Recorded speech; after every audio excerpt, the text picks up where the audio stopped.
Olá, meu amigo! Nesta videoaula, estudaremos a segunda parte do capítulo 3º, que tratará das emoções perturbadoras, como o ódio, a frustração, o desejo mal conduzido e o ofuscamento. Passemos aos estudos. O homem contemporâneo é mais suscetível que o do passado às emoções perturbadoras? As emoções perturbadoras galvanizam o homem contemporâneo, mais do que o de ontem, em razão dos conflitos psicossociais, socioeconômicos, tecnológicos e outros. Os impulsos e lutas que induzem o indivíduo à perda da individualidade, escravizando aos padrões de conveniência vigente, são relevantes como desencadeadores de sofrimento. Nesse trecho, Joana mostra como a cultura do comportamento de massa faz com que o ser fique mais vulnerável às emoções perturbadoras. Todos os dias vemos na televisão famosos vivendo em mansões, andando em carros luxuosos e passamos a crer inconscientemente que são eles as pessoas mais felizes do mundo por disporem desses bens. Sem perceber, começamos a lutar de modo a alcançar a aparente felicidade de que desfrutam, a copiá-los, escravizando-nos aos padrões de conveniência vigentes. E esse verbo escravizar foi muito bem colocado, uma vez que passamos a adotar comportamentos que não fazem parte do que constituiria a nossa própria individualidade. Manter o carro de luxo pesa sobre suas costas. Ele o faz como se esta fosse uma obrigação, algo que lhe tivesse sido imposto. É um verdadeiro escravo, portanto, dos padrões de conveniência vigentes e sofre por isso. Nesse sentido que fica mais vulnerável. Até reencontrar a sua individualidade, o homem está perdido, como um barco à deriva, ao sabor dos ventos das emoções que sopram e o perturbam, para cá, para lá, sem que tenha o controle da situação. O homem do passado estava menos imerso nas influências de massa, de modo que, ainda que fosse tido, num comparativo com o homem contemporâneo, como um pouco mais rude, havia perdido um pouco menos de sua individualidade que nós, e isso deixava um pouco mais ancorado nesse mar das emoções. Feita esta introdução às emoções perturbadoras, estudaremos agora cada uma delas individualmente, mas antes peço licença a você para destacar uma observação pessoal que extraí desse trecho. Ao falar da perda da individualidade, Joana, mais uma vez, deixa claro como é urgente nos autoconhecer, redefinir nossa individualidade, pois, se estar nesse mar de emoções é algo próprio da natureza humana, estar ancorado é uma bênção e tanto. Desejo. Definição. No livro Amor, Imbatível Amor, Joana ensina que o desejo necessita de ser bem administrado, a fim de se tornar motivação para o crescimento psicológico e espiritual do ser humano. Então, o desejo, por si só considerado, é uma emoção neutra, nem boa nem má. Todavia, se mal conduzido, o desejo é um corcel desenfreado que produz danos e termina por ferir-se na sua correria insana. Ao comparar o desejo a um corcel, Joana se aproxima muito das questões 907 e seguintes do Livro dos Espíritos, que também se valem dessa figura do corcel. E se você quiser se aprofundar nesse tema, recomendo fortemente que você pause o vídeo e faça uma leitura. Mas por que o homem extrapola no desejo, atormentando-se pelo desejo mal conduzido? Porque não sabe distinguir entre o essencial e o supérfluo, o que convém e aquilo que não é lícito conseguir, o homem extrapola nas aspirações e atormenta-se pelo desejo mal conduzido, ambicionando além das possibilidades e transferindo-se de uma para outra forma de amargura. Nesse ponto eu te convido, meu amigo, para que você reflita naquilo que entende como necessidades em sua vida, e dentre elas, quais seriam essenciais, leia-se, necessidades reais, e quais seriam necessidades supérfluas. De fato, é um paradoxo uma necessidade ser supérflua, mas elas existem e nós as cultivamos, como nos mostra o trecho do Evangelho em destaque. E necessitamos identificá-las, pois elas nos atormentam desnecessariamente. Eu, particularmente, já identifiquei uma grande necessidade supérflua em meu ser e tenho lutado diariamente para me livrar dela, mas não é tão fácil. Recordo-me de um conto espírita em que a palestrante pregava despojar-se dos excessos de toda a ordem, mas palestrava cheia de joias e brilhantes. Eis que alguém da plateia se levanta e indaga como ela tinha coragem de pregar o desprendimento dos bens materiais com aquele tanto de joias no corpo. Ela responde então que aquelas joias representavam apenas 10% do que ela usava alguns anos antes, de modo que, de fato, ainda tinha muito a melhorar nessa questão, mas esse era o ponto até o qual ela já havia conseguido, lutando anos e anos. Toda vez que o desejo exorbita, gera sofrimento, em razão de tornar-se uma emoção perturbadora forte, que desarticula as delicadas engrenagens do equilíbrio. Ao exorbitar no desejo, tornamos uma emoção neutra em uma emoção perturbadora, que desregula as delicadas engrenagens do nosso equilíbrio. É bem como as minúsculas engrenagens de um relógio, e olhe como é árduo o trabalho de regulá-las novamente. Não se dá o mesmo conosco? Desarticulado o equilíbrio, ao tentar recompô-lo, Joana ensina que a primeira demonstração de retomada do equilíbrio pela criatura é a satisfação ante tudo quanto a vida lhe concede. Ela está nos ensinando que temos de saber ser felizes com o que temos, mas aqui temos de lembrar sempre que a virtude está no meio, de modo que não estamos dizendo que você suprima o desejo de ir além e que se deixe estagnar na posição em que se encontra. Não se trata de uma atitude conformista, sem a ambição racional de progredir, mas sim de uma aceitação consciente dos valores e recursos que lhe chegam, facultando-lhe harmonia interior e bem-estar na área dos relacionamentos, no grupo social no qual se situa. Mesmo na realização edificante, o desejo tem que ser conduzido com equilíbrio, a fim de não impor necessidades que não correspondem à realidade. E para bem ilustrar esse trecho, separamos a lição número 11, intitulada Serviço e Tempo, do livro Cartas e Crônicas de Irmão X, psicografado por Francisco Cândido Xavier. Em uma apertada síntese, trata-se da vida de uma senhora espírita, muito detalhista, que desejava construir um orfanato para abrigar crianças que reencarnariam em breve. Todavia, muito embora estivesse a obra pronta para inauguração 5 anos após o início das construções, recusava-se em iniciar as atividades enquanto não sanasse outros detalhes mínimos que ia encontrando, de modo que por mais de 25 anos o orfanato ficou de portas fechadas.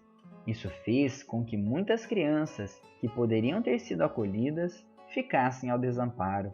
Inclusive, algumas resvalaram para o crime, pela falta do acolhimento material e espiritual que esse lar traria.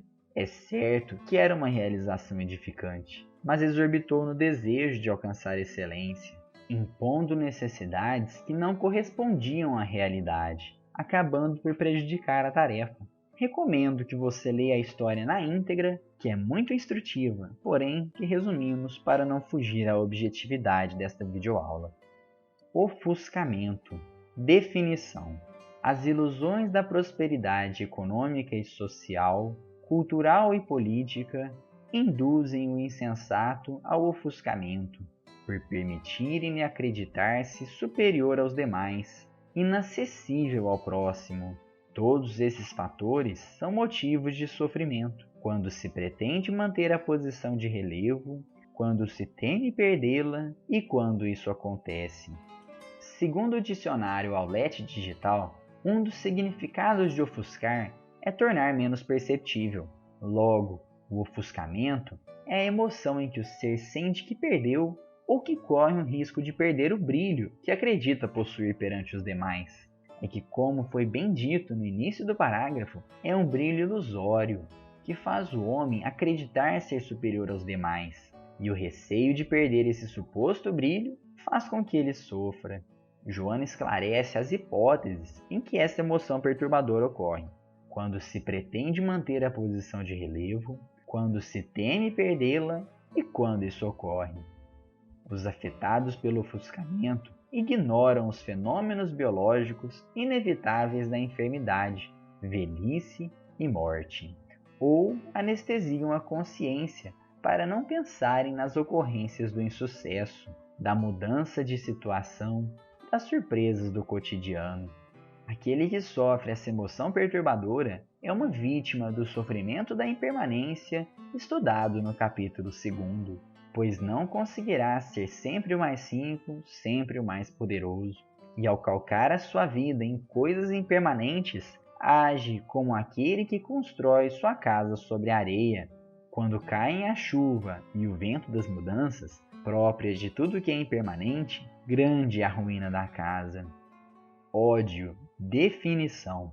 Joana de Ângeles, tanto no livro Plenitude como no livro Amor, Imbatível Amor, conceitua o ódio como a loucura do amor não atendido. Embora seja uma definição tão sucinta, abre tanto campo à reflexão. Dela, extraímos que o amor terreno ainda é seguido de muito perto pelo ódio. Detalhe, um amor não atendido que enlouqueceu. Esse trecho é uma grande advertência para cada um de nós, pois todos amamos alguém ou alguma coisa, mas que, pela faixa evolutiva em que nos encontramos, se nos faltar vigilância, ao não sermos atendidos em um dos caprichos do nosso ego, nosso amor pode adoecer e se transformar em ódio. Você poderia me dizer agora que não viu uma explicação lógica para que a falta de vigilância faça com que vivas afeições possam se transformar em ódios tão ferrenhos. No entanto, devemos nos lembrar da lei de sintonia estudada no capítulo 1. Ao vibrarmos de maneira negativa, sintonizamos com espíritos de mesmo teor vibratório, que alimentam ainda mais a lenha da emoção que crepita em nosso íntimo, de modo que a emoção negativa se potencializa mais e mais. Daí repetirmos o remédio para todos nós: vigiai. Não deixe com que belas relações entre irmãos ou um belo casamento sejam corroídos por falhas de nosso ego não atendido em pequenas coisas. Ao se ver contrariado, lute contra sua própria natureza e resista aos ímpetos da cólera e da impaciência, pois só assim o sofrimento nos servirá como algo útil. Efeitos do ódio em quem o irradia e contra quem é irradiado. As suas irradiações destrutivas comburem as energias de quem o sustenta, enquanto muitas vezes atingem aqueles contra quem se dirigem, caso permaneçam distraídos dos deveres relevantes ou em faixas mentais equivalentes. Esse slide é muito bem retratado com a história do menino que, ao arremessar pedras de carvão no lençol branco, acaba por também se sujar. O emissor das ondas de ódio sempre é atingido.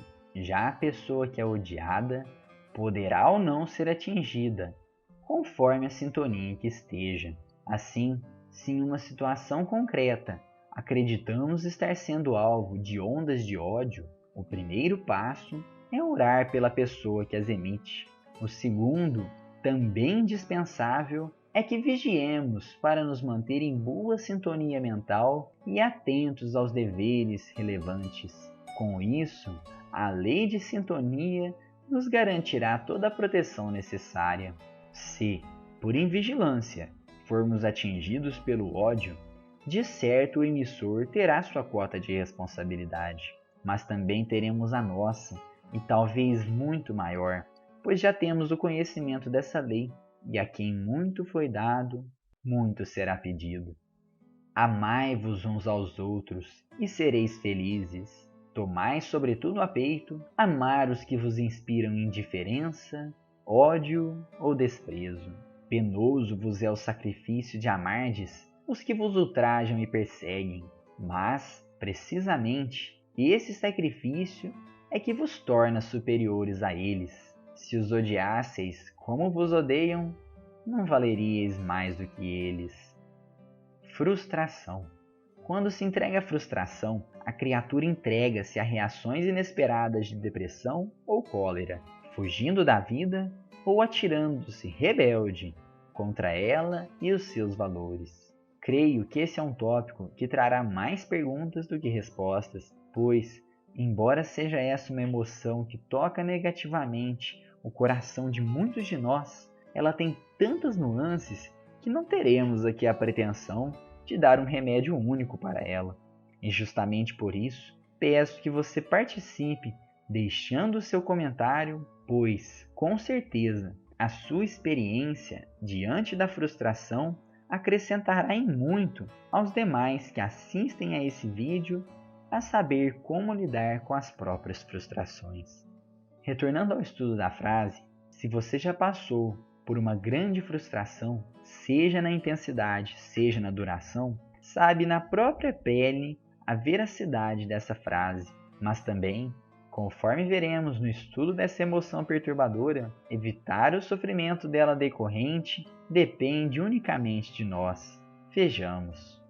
A frustração, por sua vez, responde por sofrimentos que seriam evitáveis não fossem as exageradas esperanças do homem, as suas confusas ideias de automerecimento, que lhe infundem crenças falsas nas possibilidades que não lhe estão ao alcance. A autora espiritual enuncia como uma das causas as confusas ideias de automerecimento. Se nossas ideias estão confusas, é que estamos faltando com a reflexão, ou seja, o autoconhecimento que permitiria endireitá-las. Mas Joana prossegue: quando o homem adquire a medida do pouco ou quase nenhum merecimento pessoal, equipa-se de harmonia e fé, de coragem e paz para enfrentar as vicissitudes e superá-las, nunca se permitindo malograr nos empreendimentos. Se esses não oferecem os resultados desejados, como é natural, insiste, persevera até a constatação de que outro deve ser o campo de atividade a desenvolver ou até receber a resposta favorável do trabalho envidado. A ideia, portanto, é sim termos nossas aspirações e perseverar até alcançá-las ou até constatar a necessidade de alterar o rumo da embarcação. Todavia, isso deve ser acompanhado da medida do pouco ou nenhum merecimento pessoal, que nos auxiliará a não frustrar, uma vez que a frustração vem justamente da ideia de que merecemos algo. É mais um ponto da vida em que a virtude está no meio. Vejamos. O indivíduo deve aspirar ao máximo, que mesmo não logrado, significa-lhe visão otimista do porvir que o aguarda, permitindo-se então o que seja possível conseguir, sem produzir mecanismo frustrante ou dependência daqueles que o lograram. Como o pensamento é a fonte geradora das aspirações, anelar pelo melhor, trabalhar por adquiri-lo, representa elevação e engrandecimento moral. Não se perturbar, todavia, quando isso não ocorra, é demonstração de maturidade e de equilíbrio que todos devem manter. Mais uma vez, peço licença a você para sair um pouco do tema frustração e evitar um possível mal-entendido.